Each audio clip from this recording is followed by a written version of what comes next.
Béni soit notre Dieu en tout temps, maintenant et toujours, dans les siècles des siècles. Amen. Aujourd'hui, c'est le dimanche de la croix du carême dans l'Église orthodoxe. Et je voudrais vous introduire dans le mystère de la croix, tel que vous ne le percevez peut-être pas, et qui est pourtant, pour nous chrétiens, chaque jour un choix. J'entends encore les paroles du Christ disant à son Père, au moment qui vont précéder son arrestation et sa crucifixion, « Père, que cette coupe passe, mais que ta volonté soit faite. » Lorsque le Christ prononce ces paroles, il exprime à la fois pleinement sa volonté humaine, mais qu'il soumet librement à la volonté de Dieu.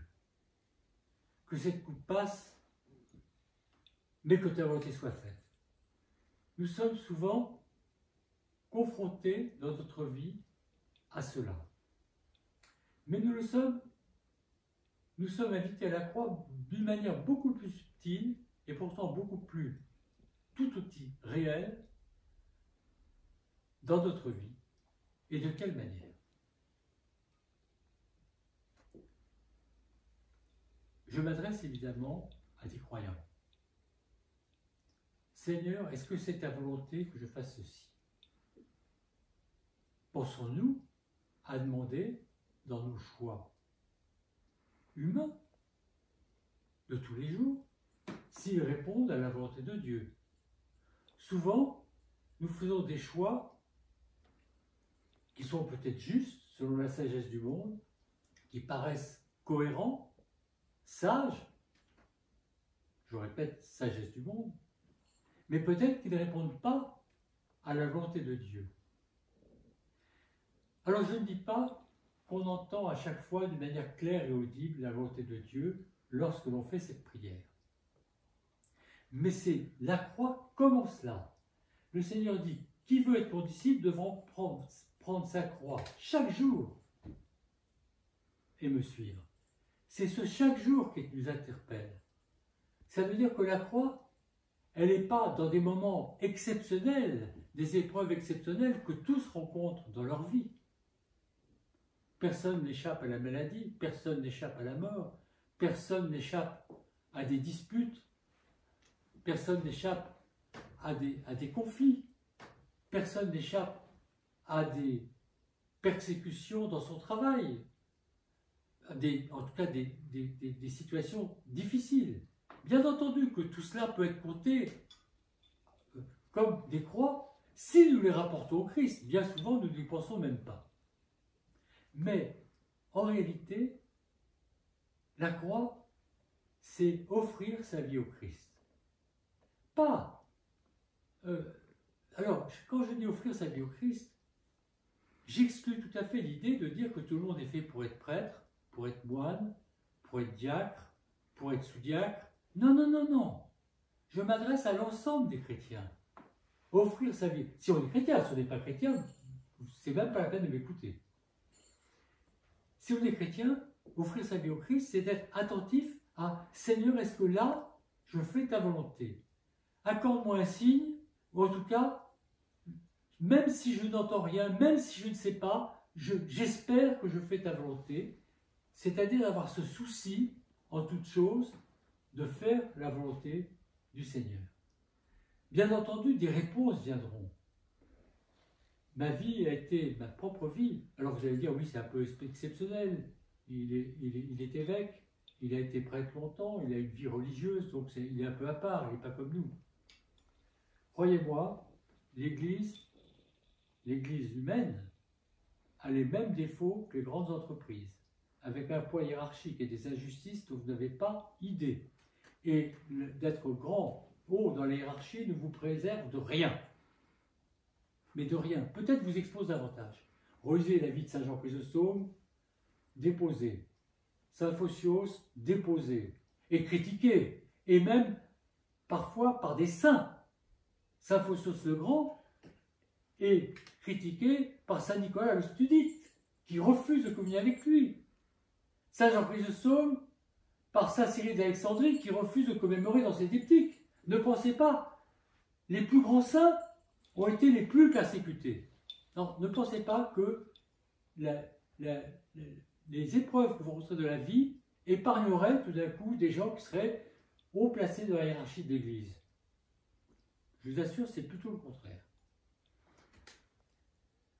Non, mon propos, c'est davantage de vous dire que notre vie quotidienne nous vérifie, et qu'elle nous vérifie dans son humilité et dans les choix que nous pouvons faire, éclairés ou non éclairés. Éclairer, ça veut dire prier avant d'agir.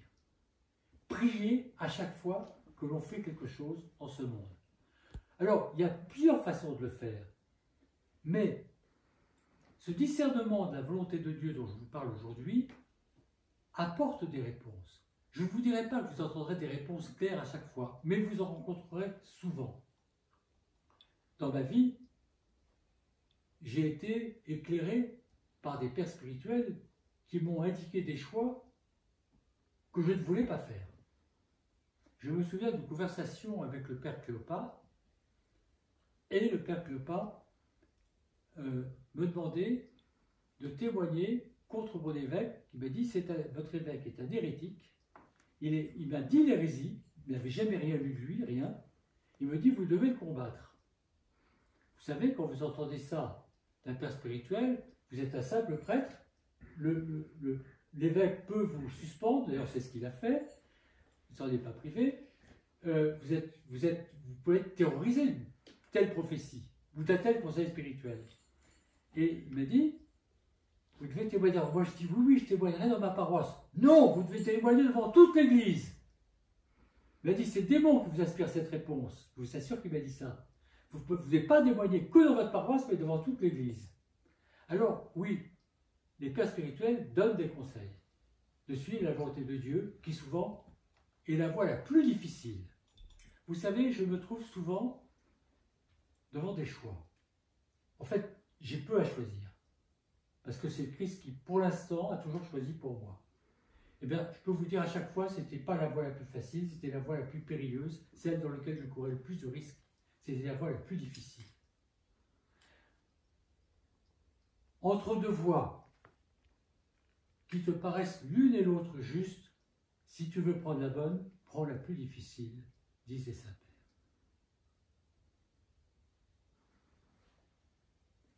Si les deux paraissent bonnes, attention, si l'une paraît mauvaise et qu'elle est difficile, ne la prenez pas.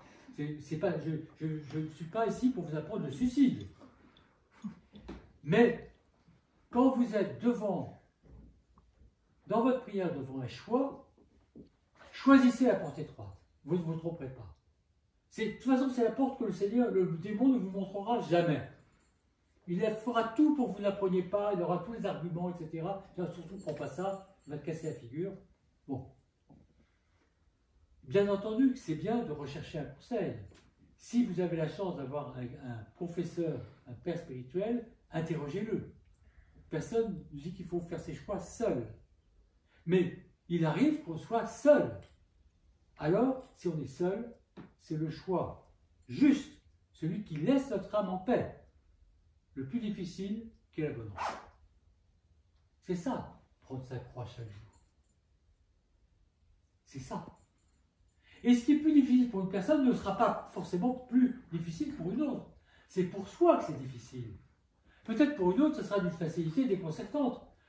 Attention, Dieu ne regarde pas les choses comme nous. Jamais. La croix, c'est aussi accepter les épreuves qu'on a eues. Ne jamais remettre en cause une épreuve qu'on a traversée. Ne jamais regretter une épreuve. On peut regretter la méchanceté de certaines personnes pour ces personnes-là, pas pour nous. On peut regretter des situations conflictuelles. Oui. On doit le faire. Mais nous ne pouvons pas regretter les épreuves parce qu'elles sont ce qui nous rapproche de la croix. Alors, je vais terminer par quelque chose de très concret, pour que vous me compreniez tous. Vous savez, si on regarde la vie, moi je ne vois pas vraiment de personnes dont la vie, qu'ils soient croyants ou incroyants, ne rencontrent pas des épreuves. Or, il est vrai, si on en croit saint Ignace Plantinidoff, que le Seigneur éprouve plutôt davantage ceux qui le servent que ceux qui ne le servent pas. Bien. Ce qui n'encourage pas beaucoup de gens à le servir. Sainte Thérèse d'Avila, je cite une grande sainte catholique que j'admire beaucoup, disait « Seigneur, comment on voit comment tu traites tes amis, on comprend que tu en es si peu. » Authentique. Alors, je voulais vous dire quelque chose de très concret. Et je rappelle encore ce que disait « Bon comme mauvais, croyant comme incroyant, rencontrent inexorablement des épreuves dans leur existence. » Ce qui nous différencie, nous chrétiens, c'est que l'épreuve que nous n'avons pas choisie, nous la retournons vers Dieu en disant « Seigneur, tu as permis que j'ai cette épreuve, tu l'as peut-être même décidé. Alors, je te l'offre, toi qui as souffert pour moi sur ta croix, je te l'offre pour mes faiblesses, pour me purifier de mes péchés. Je te l'offre parce que toi, tu as offert entièrement toutes tes souffrances pour moi. Je t'offre cette microscopique épreuve par rapport à toutes tes souffrances. C'est-à-dire, sacralisons ce qui n'est pas sacré. Sacralisons notre vie. Sacralisons tout ce qui est croix dans notre vie et qui arrive. Ne cherchons pas l'épreuve. De toute façon, elle viendra toute seule. On n'a pas besoin de beaucoup de choses, elle viendra. Mais, quand elle vient, demandons à Dieu le courage, la force de lui offrir. Ce n'est pas instantané. Ça ne vient pas spontanément. Ne pensez pas que vous avez une espèce d'élan mystique extraordinaire, je t'offre cette épreuve, Seigneur, etc. Non. C'est un long combat. Mais c'est un combat qui apporte la paix de l'âme. Voilà, mes enfants, ce que je voulais vous dire sur ce qui est pour moi la croix dans nos vies simples, nos vies quotidiennes. Glorifions le Père, le Fils et l'Esprit Saint, seul Dieu, unique dans tous les siècles des siècles. Amen. Amen. Je vais finir la liturgie comme ça très rapidement.